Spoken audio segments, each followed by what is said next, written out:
Hello everyone, welcome to GS education. My name is Geeta. आज मैं दोबारा आ गई हूँ आपके लिए जो है एनसीईआरटी की बुक ईवीएस को लेकर। और इससे पहले मैंने जो है 1 to 6 चैप्टर जो है कवर कर लिया है और उम्मीद करती हूँ कि आपने उन चैप्टर्स को अच्छे से पढ़ लिया होगा और अच्छे से अपने नोट्स प्रिपेयर कर रहे होंगे। आगे जो है हम 7 to 9 चैप्टर आज जो है कवर करेंगे। तो चलिए देर किस बात की, स्टार्ट करते हैं। बस आपसे एक रिक्वेस्ट है कि अगर मैं ये चैप्टर्स करवा रही हूँ, मैं आप लोगों के लिए इतना सा मेहनत कर रही हूँ, तो मेरे मेहनत का बस इतना फल दीजिएगा कि आप लोग अपने नोट्स अच्छे से प्रिपेयर कीजिएगा और इस बार का CTET जो एग्ज़ाम है आप अच्छे से अपना क्लियर कर लीजिए। तो चलिए स्टार्ट करते हैं। तो सबसे पहले जो है हम इसमें जो है आज एनसीईआरटी की बुक क्लास 4th जो है उसमें हम जो चैप्टर हम कवर करेंगे वो हमारा चैप्टर होगा 7 to 9। चैप्टर 7 to 9 जो है हम आज कवर करेंगे। हमारा 7 to चैप्टर 9 क्लियर करेंगे और टू दी पॉइंट्स में कवर करेंगे। सबसे बेस्ट पार्ट होगा कि इसके इमेजेस भी होंगे जिससे कि आपको याद रखने में काफ़ी टाइम तक, क्योंकि जो इमेज होती है ना वो हमारे दिमाग में काफ़ी टाइम तक रहती है। तो इमेज के थ्रू आपको चीज़ें जो छोटी छोटी जो चीज़ें हैं हम भूल जाते हैं, छोटे छोटे वर्ड्स होते हैं। वैसे तो ये बहुत हार्ड नहीं है, ईवीएस की जो बुक है 4th क्लास की बहुत हार्ड नहीं है, लेकिन कुछ ऐसे वर्ड्स हैं अलग अलग साउथ में जाके कुछ ऐसे वर्ड्स, मतलब कुछ चीज़ों के लिए ऐसे वर्ड्स का प्रयोग किया गया है कि जो हम अपने माइंड में नहीं रख पाते। तो इसके लिए मैं इमेजेस आपके सामने लेकर आई हूँ कि उस इमेज के थ्रू आपको ज़्यादा टाइम तक याद रहे। तो देखते हैं कितना कारगर ये सिद्ध होता है। तो चलिए स्टार्ट करते हैं। जो हमारा पहला 7 चैप्टर है वो है खिड़की से। चैप्टर से ही क्लियर हो रहा होगा, खिड़की से मतलब हमने क्या देखा। तो इस चैप्टर में जो है हमें कुछ मोटी मोटी बातें बताई गई हैं और वही मैं आपको जो है क्लियर करूँगी। बहुत ही इम्पॉर्टेंट है, आप इनको अच्छे से लर्न कीजिएगा। कई बार हमें लगता है कि हमने पढ़ लिया, अरे ठीक है हो गया, लेकिन ऐसा नहीं होता है। आप जो भी चीज़ पढ़ें उसको पूरा कंसंट्रेशन के साथ करेंगे तो आप देखेंगे कि एग्ज़ाम में यहीं से पॉइंट्स आते हैं और आप अपना क्लियर कर लेंगे। आप कहीं से भी पढ़िए, बस अपना कंसंट्रेशन मतलब अपने नोट्स प्रिपेयर कीजिए और अच्छे से कीजिए, ताकि आपको जो ये एक CTET का एग्ज़ाम है बहुत लोगों ने हवा बना रखा है, तो इसको आपको क्लियर करने में प्रॉब्लम ना हो। चलिए बिना टाइम गवाए हम स्टार्ट करते हैं। सबसे पहले इस चैप्टर में जो एक बात कही गई है, मडगांव कहाँ पर है। मडगांव, तो ये जो मडगांव है ये हमारा जो पड़ता है वो है गोवा में। कहाँ पे पड़ता है याद रखिएगा, मडगांव जो है ये पड़ता है कहाँ पर, गोवा में। गोवा में पड़ता है मडगांव। अब अभी गोवा से केरल तक जो रेल जाती है, क्वेश्चन आता है कि गोवा से केरल तक जाने वाली रेल के बीच में कितने सुरंग और कितने पुल, और बहुत ही इम्पॉर्टेंट क्वेश्चन है ये, याद रखिएगा कितने सुरंग और कितने पुल पड़ते हैं। तो याद रखिएगा 92 सुरंग और लगभग 2000 पुल जो है गोवा से केरल के रास्ते में पड़ते हैं। सुरंग क्या होता है, सुरंग जो है इस टाइप का कुछ होता है, मतलब कि ज़मीन के अंदर खोद कर बनाया जाता है। तो ये सुरंग जो है लगभग 92 सुरंग और 2000 पुल जो है पड़ते हैं गोवा से केरल के रास्ते में। होप से ये क्लियर हो गया होगा। नेक्स्ट जो है, पुल और पहाड़ बनने के कारण ट्रेन द्वारा पहाड़ और नदियां पार करना जो है पार करना जो है आसान हो जाता है। मतलब पुल और पहाड़ बनने के कारण ट्रेन के द्वारा पहाड़ हो या नदी हो, उन दोनों को ही हमारे लिए पार करना जो है आसान हो जाता है। पुल तो आप लोगों ने देखा ही होगा। तो पुल जो है बहुत ही इम्पॉर्टेंट है। पुल के द्वारा हम कितने बड़े से बड़े पहाड़ हो उस पर एक पुल बना के, और या नदी हो उस पर जो है पुल बना के जो है हम उसको क्रॉस कर सकते हैं। आगे देखते हैं। गुजरात से केरल तक पहुंचने में ट्रेन जो है किन किन राज्यों से गुजरती है। इट्स वेरी इंपॉर्टेंट क्वेश्चन, ये भी बहुत बार आप पूछा गया है। गुजरात से केरल तक, याद रखिएगा कहाँ से, गुजरात से केरल तक पहुंचने में जो है ट्रेन जो है सबसे पहले गोवा, महाराष्ट्र और कर्नाटक राज्य, ये 3 राज्यों से गुजरती है। और कई बार इसके बीच में जो दूसरे राज्यों को भी डाल दिया जाता है और एग्ज़ाम में पूछ लिया जाता है, तब आप जो है कंफ्यूज होते हैं। तो एनसीईआरटी के बुक को आपको ध्यान रखना है, अपना माइंड ज़्यादा नहीं चलाना है। होप सो आपको ये अच्छे से क्लियर हो गया होगा। आगे देखते हैं। आगे जो है हमारा देखिए उडुपी स्टेशन कहाँ पर है? तो उडुपी स्टेशन जो है ये हमारा पड़ता है कहाँ पर? कर्नाटक में। कोट्टायम नगर कहाँ पर है? ये है केरल में। देखिए ये वर्ड्स जो है आपको याद रखना पड़ेगा। उडुपी स्टेशन कहाँ पर है? कर्नाटक में। कोट्टायम नगर कहाँ पर है? केरल में। बहुत बार पूछा गया है और बहुत ही इम्पॉर्टेंट है।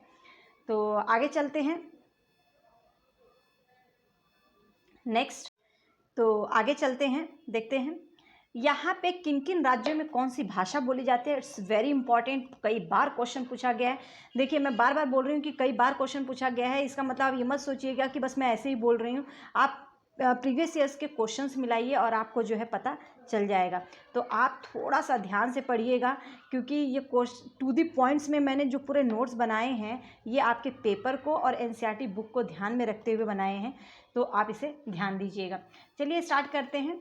तो केरल राज्य में कौन सी भाषा बोली जाती है? तो केरल राज्य में जो है मलयालम भाषा बोली जाती है। कर्नाटक, महाराष्ट्र, गोवा राज्य में कौन सी? तो याद रखिएगा कर्नाटक में जो है कोंकणी भाषा बोली जाती है। महाराष्ट्र के भी कुछ जगहों पे जो है कोंकणी भाषा का इस्तेमाल किया जाता है और गोवा में भी कोंकणी भाषा जो है बोली जाती है। नेक्स्ट जो है महाराष्ट्र, गोवा, दमन एंड दीव, दादर नगर हवेली राज्य में कौन सी बोली जाती है? तो महाराष्ट्र, गोवा ये सब एक साथ लगे हुए राज्य हैं और यहाँ पे जो है मराठी भाषा बोली जाती है। ये मराठी लिखा हुआ है, मराठी भाषा जो है बोली जाती है। गुजरात राज्य में गुजराती भाषा बोली जाती है, बहुत ही ईजी है। कर्नाटक में, आंध्र प्रदेश, महाराष्ट्र, तमिलनाडु राज्य में, यहाँ पे देखेंगे अब महाराष्ट्र भी आ रहा है और यहाँ पे भी महाराष्ट्र है। महाराष्ट्र में तो मराठी बोली जाती है, लेकिन महाराष्ट्र के कुछ राज्यों में जो है कन्नड़ भाषा भी बोली जाती है और कर्नाटक के कुछ राज्यों में कोंकणी और कुछ राज्यों में कन्नड़ भाषा बोली जाती है। तो याद रखिएगा ऑप्शंस में क्या दिया है, तो मैं प्रैक्टिस करवाऊंगी, उसके थ्रू आपको पता चलेगा। लेकिन पहले चैप्टर हम क्लियर कर लेते हैं, कवर कर लेते हैं। आप नोट्स प्रिपेयर कर लीजिए, ठीक है। तो नेक्स्ट आगे हम बढ़ते हैं। आगे है ये जो है साउथ में कुछ वर्ड्स हैं, क्या बोला जाता है? ये जो है आपको देकर पूछा जाता है कि अप्पा किस शब्द के लिए जो है इस्तेमाल किया जाता है। तो याद रखिएगा जो है अप्पा जो है ये किसके लिए? पिता के लिए जो है ये शब्द का इस्तेमाल किया जाता है, ठीक है। आगे है बलीमा, बलीमा। तो बलीमा जो ये वर्ड है ये माँ की बड़ी बहन के लिए, किसके? माँ की बड़ी बहन, माँ की बड़ी बहन को जो है बलीमा कहा जाता है। अम्मू माँ किसके लिए कहा जाता है? तो अम्मू माँ जो है माँ की माँ को बोला जाता है। किसको? माँ की माँ को हम क्या बोलते हैं साउथ में? माँ की माँ को जो है हम बोलते हैं अम्मू माँ।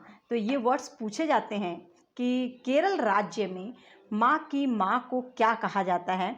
तो अम्मू माँ, बलिम्मा किसके लिए इस्तेमाल किया जाता है केरल राज्य में? तो माँ की बड़ी बहन को बोला जाता है और अप्पा तो पता ही चल गया आपको। नेक्स्ट चलते हैं, आगे बढ़ते हैं। नेक्स्ट चैप्टर है हमारा चैप्टर 8, नानी के घर। बहुत ही प्यारा चैप्टर है। इस चैप्टर में कुछ चीज़ें बहुत ही इंपॉर्टेंट है। नानी के घर से आप ये मत सोच लीजिएगा कि बहुत छोटी छोटी चीज़ें हैं, बहुत ही गंभीर से लेने वाला ये चैप्टर है और छोटे छोटे पॉइंट्स हैं जो कि हम मिस्टेक कर जाते हैं। इसमें बहुत बार क्वेश्चन ट्रेन से रिलेटेड आता है, तो ये आप ध्यान से देखिएगा। देखिए फेरी, फेरी क्या है? पहले तो ये समझ लीजिए कि फेरी है क्या। तो याद रखिएगा फेरी जो है एक प्रकार की नाव है। फेरी क्या है? एक प्रकार की नाव है। और फेरी का इस्तेमाल नाव शब्द के लिए कहाँ पर किया जाता है ये भी आपको पता होना चाहिए। तो ये किया जाता है केरल राज्य में। फेरी एक प्रकार की नाव है जो केरल राज्य में चलती है। दो टाइप के क्वेश्चंस हैं। फेरी क्या है? ये नाव के लिए इस्तेमाल किया जाता है। और फेरी शब्द का इस्तेमाल नाव के लिए किस राज्य में किया जाता है? वो है केरल। ओमना के अप्पा ने, अप्पा तो समझ ही गए होंगे पिता के लिए प्रयोग किया जा रहा है। ओमना के पिता ने ट्रेन, बस, फेरी वाहनों के टिकट खरीदा। क्वेश्चन आता है कि ओमना के पिता ने जो किन किन वाहनों के टिकट खरीदा था। तो याद रखिएगा, इसमें बहुत सारे दे दिया जाएगा आपको। तो ट्रेन, बस और फेरी। ऑटो रिक्शा भी दे देगा ऑप्शन में, तो ऑटो रिक्शा का ऑप्शन मत लीजिएगा। तो 3 टिकट लिया था उन्होंने, ट्रेन, बस, फेरी का जो है उन्होंने टिकट खरीदा। एक बहुत ही इंपॉर्टेंट क्वेश्चन आता है कि ट्रेन का जो टिकट होता है उस पर क्या क्या लिखा होता है।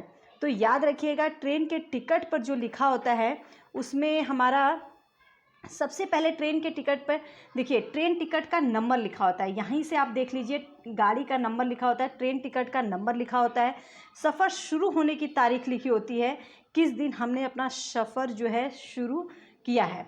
ठीक है। नेक्स्ट बर्थ एवं डिब्बे का नंबर लिखा होता है कि किस बर्थ में है, कौन सा डिब्बा है। तो ये याद रखिएगा। आगे भी है, लेकिन कुछ चीज़ें इसके अंदर आपको मैंने यहाँ पर इसीलिए ये दे रखा है कि एक बार ये पूरा ये जो कटिंग है ये एनसीईआरटी के बुक की है, तो इसको एक बार ध्यान से पढ़ लीजिएगा, क्योंकि इसमें से कई बार क्वेश्चन में आपको 3-4 ऑप्शन देंगे। इसके 5 ऑप्शन तो मैं बता दूंगी, लेकिन कई ऑप्शन में इन्हीं में से दे देगा और बोल देगा कि जैसे यहाँ पे है सफ़र शुरू होने की तारीख। सफ़र शुरू होने की तारीख तो दिया होता है, लेकिन सफ़र ख़त्म होने की तारीख कभी भी नहीं दिया होता है, तो वो ऑप्शन में डाल सकते हैं सफ़र की अंतिम तारीख। तो याद रखिएगा। नेक्स्ट आगे बढ़ते हैं हम, उसमें देखते हैं। नेक्स्ट जो है किराया लिखा होता है आपका, जो है उसमें दे रखा होता है किराया, कि कितना किराया है, आप उसमें देख लीजिएगा कटिंग में। और दूरी जो है याद रखिएगा, दूरी जो है वो दे रखा होता है किलोमीटर में। किस में दिया होता है? दूरी किलोमीटर में। तो ये 5 चीज़ें जो है बहुत ही इम्पॉर्टेंट है, और आपके पूरा ये कई बार क्वेश्चन पूछा भी गया है। ट्रेन टिकट का नंबर हमारा कहाँ पर होता है? ये ट्रेन टिकट का हमारा नंबर है, मैं इसमें आप लोगों को दिखा देती हूँ। ये ट्रेन टिकट का नंबर है, तारीख शुरू होने की तारीख है, मतलब किस दिन हमारा जो हम अपना सफ़र शुरू करेंगे उसकी तारीख है। ठीक है। उसके बाद जो है किलोमीटर में दूरी दे रखी हुई है कि कितने किलोमीटर तक वो जाएगी। दूरी जो होती है किलोमीटर में होती है। बर्थ और डिब्बे का नंबर होता है कि क्या बर्थ है, और डिब्बे का नंबर आपका इसमें दे रखा होता है। और नेक्स्ट जो है हमारा क्या दिया होता है?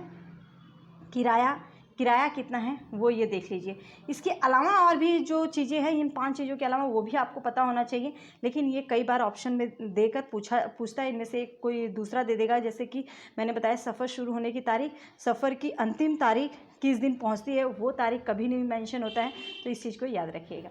चलिए आगे बढ़ते हैं। आगे है कि रेलवे टाइम टेबल में हमें जानकारी मिलती है किन किन चीज़ों की। जो रेलवे का टाइम टेबल बना होता है उससे हमें किन किन चीज़ों की जानकारी मिलती है।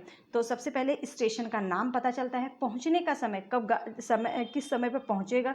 याद रखिएगा दोनों चीज़ अलग अलग है। मैंने टिकट है और यहाँ पर रेलवे टाइम टेबल है, टिकट और टाइम टेबल में डिफरेंस। ठीक है। स्टेशन छोड़ने का समय दिया होता है, दूरी किलोमीटर में, और कितने दिन लगेगा। नेक्स्ट बढ़ते हैं। अहमदाबाद से कोट्टायम पहुंचने में कितना समय लगा, ये भी आता है। अहमदाबाद से कोट्टायम पहुंचने में 48 घंटे लगते हैं। कितना? 48 घंटे। ओमना ने कोट्टायम पहुंचने के लिए ट्रेन के बाद जो है ऑटो रिक्शा, बस व फेरी में बैठी थी। तो ओमना कोट्टायम पहुंचने के लिए किन किन चीज़ों में बैठी थी? तो ट्रेन के बाद वो ऑटो रिक्शा, बस व फेरी में बैठी थी।